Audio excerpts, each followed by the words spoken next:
The famous declaration of St. Paul that long hair was a shame unto a man has been made the pretext for many singular enactments, both of civil and ecclesiastical governments. The fashion of the hair and the cut of the beard were state questions in France and England, from the establishment of Christianity until the 15th century. We find too that in much earlier times men were not permitted to do as they liked with their own hair. Alexander the Great thought that the beards of the soldiery afforded convenient handles for the enemy to lay hold of. Preparatory to cutting off their heads, and with a view of depriving them of this advantage, he ordered the whole of his army to be closely shaven. At one time, long hair was the symbol of sovereignty in Europe. We learn from Gregory of Tours that among the successors of Clovis, it was the exclusive privilege of the royal family to have their hair long and curled. The nobles, equal to kings in power, would not show any inferiority in this respect, and wore not only their hair, but their beards of an enormous length. This fashion lasted, with but slight changes, till the time of Louis the Debonair. But his successors up to Hugh Capet wore their hair short, by way of distinction. Even the serfs had set all regulation at defiance, and allowed their locks and beards to grow. At the time of the invasion of England by William the Conqueror, the Normans wore their hair very short. Harold, in his progress towards Hastings, sent forward spies to view the strength and number of the enemy. They reported, among other things, on their return that the host did almost seem to be priests, because they had all their face and both their lips shaven. The fashion among the English at the time was to wear the hair long upon the head and the upper lip, but to shave the chin. When the haughty victors had divided the broad lands of the Saxon thanes and franklins among them, when tyranny of every kind was employed to make the English feel that they were indeed a subdued and broken nation, the latter encouraged the growth of their hair, that they might resemble as little as possible their cropped and shaven masters. This fashion was exceedingly displeasing to the clergy, and prevailed to a considerable extent in France and Germany. Towards the end of the 11th century, it was decreed by the Pope, and zealously supported by the ecclesiastical authorities all over Europe, that such persons as wore long hair should be excommunicated while living, and not be prayed for when dead. William of Malmesbury relates that the famous St. Wulstan, Bishop of Worcester, was peculiarly indignant whenever he saw a man with long hair. He declaimed against the practice as one highly immoral, criminal, and beastly. He continually carried a small knife in his pocket, and whenever any body offending in this respect knelt before him to receive his blessing, he would whip it out slyly and cut off a handful, and then, throwing it in his face, tell him to cut off all the rest or he would go to hell. But fashion, which at times it is possible to move with a wisp, stands firm against a lever, and men preferred to run the risk of damnation to parting with the superfluity of their hair. In the time of Henry I, Anselm, Archbishop of Canterbury, found it necessary to republish the famous decree of excommunication and outlawry against the offenders. But, as the court itself had begun to patronize curls, the fulminations of the church were unavailing. Henry I and his nobles wore their hair in long ringlets down their backs and shoulders, and became a scandalum magnatum in the eyes of the godly. One Serlo, the king's chaplain, was so grieved in spirit at the impiety of his master that he preached a sermon from the well-known text of St. Paul before the assembled court, in which he drew so dreadful a picture of the torments that awaited them in the other world, that several of them burst into tears and wrung their hair, as if they would have pulled it out by the roots. Henry himself was observed to weep.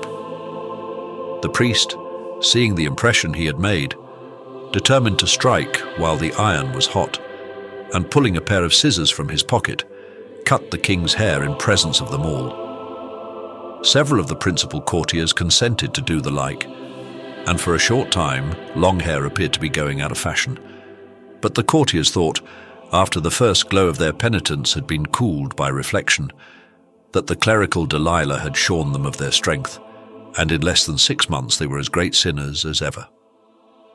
Anselm, the Archbishop of Canterbury, who had been a monk in Normandy, and who had signalled himself at Rouen by his fierce opposition to long hair, was still anxious to work a reformation in this matter.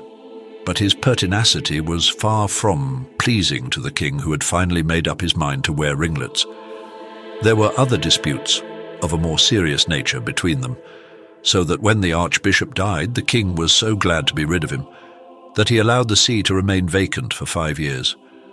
Still, the cause had other advocates, and every pulpit in the land resounded with anathemas against that disobedient and long-haired generation.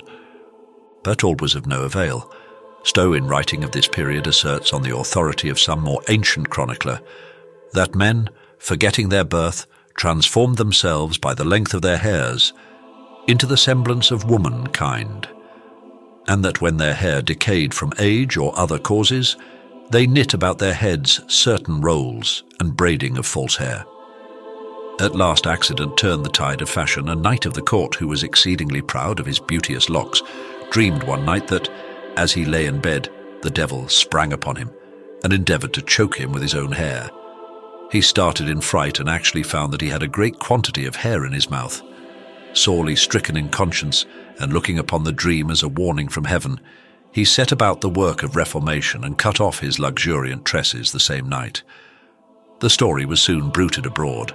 Of course it was made the most of by the clergy, and the knight, being a man of influence and consideration, and the acknowledged leader of the fashion, his example, aided by priestly exhortations, was very generally imitated. Men appeared almost as decent as St. Wulstan himself could have wished, the dream of a dandy having proved more efficacious than the entreaties of a saint. But, as Stowe informs us, scarcely was 1 year past when all that thought themselves courtiers fell into the former vice and contended with women in their long hairs. Henry the King appears to have been quite uninfluenced by the dreams of others, for even his own would not induce him a second time to undergo a cropping from priestly shears. It is said that he was much troubled at this time by disagreeable visions. Having offended the church in this and other respects, he could get no sound, refreshing sleep, and used to imagine that he saw all the bishops, abbots and monks of every degree standing around his bedside and threatening to belabour him with their pastoral staves, which sight, we are told, so frightened him that he often started naked out of his bed and attacked the phantom sword in hand. His physician, who like most of his fraternity at that day was an ecclesiastic, never hinted that his dreams were the result of a bad digestion, but told him to shave his head, be reconciled to the church, and reform himself with alms and prayer. But he would not take this good advice, and it was not until he had been nearly drowned a year afterwards, in a violent storm at sea, that he repented of his evil ways, cut his hair short and paid proper deference to the wishes of the clergy. In France, the thunders of the Vatican with regard to long curly hair were hardly more respected than in England. Louis VI, however, was more obedient than his brother king, and cropped himself as closely as a monk, to the great sorrow of all the gallants of his court. His queen, the haughty and pleasure-seeking Eleanor of Guienne, never admired him in this trim, and continually reproached him with imitating not only the head-dress, but the asceticism of the monks. From this cause a coldness arose between them. The lady unable to produce a male heir for her shaven and indifferent lord, they were divorced, and the kings of France lost the rich provinces of Guienne and Poitou, which were her dowry. She soon after bestowed her hand and her possessions upon Henry, Duke of Normandy, afterwards Henry I of England, and thus gave the English sovereigns that strong footing in France, which was for so many centuries the cause of such long and bloody wars between the nations. When the Crusades had drawn all the smart young fellows into Palestine, the clergy did not find it so difficult to convince the staid burghers who remained in Europe of the enormity of long hair. During the absence of Richard Coeur de Lion, his English subjects not only cut their hair close, but shaved their faces. William Longbeard, the great demagogue of that day, reintroduced among the people who claimed to be of Saxon origin the fashion of long hair. He did this with the view of making them as unlike as possible to the citizens and the Normans. He wore his own beard hanging down to his waist, from whence the name by which he is best known to posterity. The church never showed itself so great an enemy to the beard as to long hair on the head. It generally allowed fashion to take its own course, both with regard to the chin and the upper lip. This fashion varied continually. When the Emperor Charles V ascended the throne of Spain, he had no beard. It was not to be expected that the obsequious parasites who always surround a monarch could presume to look more virile than their master. Immediately all the courtiers appeared beardless, with the exception of such few grave old men as had outgrown the influence of fashion, and who had determined to die bearded as they had lived. Sober people in general saw this revolution with sorrow and alarm, and thought that every manly virtue would be banished with the beard.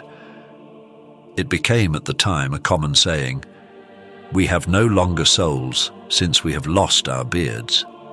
In France also the beard fell into disrepute after the death of Henry V, from the mere reason that his successor was too young to have one. Some of the more immediate friends of the great Béarnais and his minister, Sully among the rest, refused to part with their beards, notwithstanding the jeers of the new generation. Who does not remember the division of England into the two great parties of Roundheads and Cavaliers? In those days, every species of vice and iniquity was thought by the Puritans to lurk in the long curly tresses of the monarchists, while the latter imagined that their opponents were as destitute of wit, of wisdom and of virtue as they were of hair. A man's locks were the symbol of his creed, both in politics and religion. The more abundant the hair, the more scant the faith, and the bolder the head, the more sincere the piety.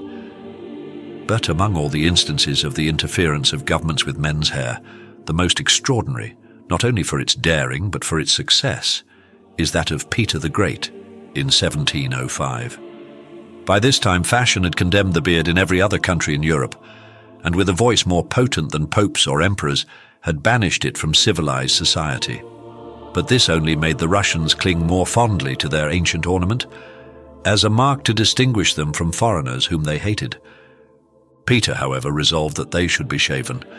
If he had been a man deeply read in history, he might have hesitated before he attempted so despotic an attack upon the time-hallowed customs and prejudices of his countrymen.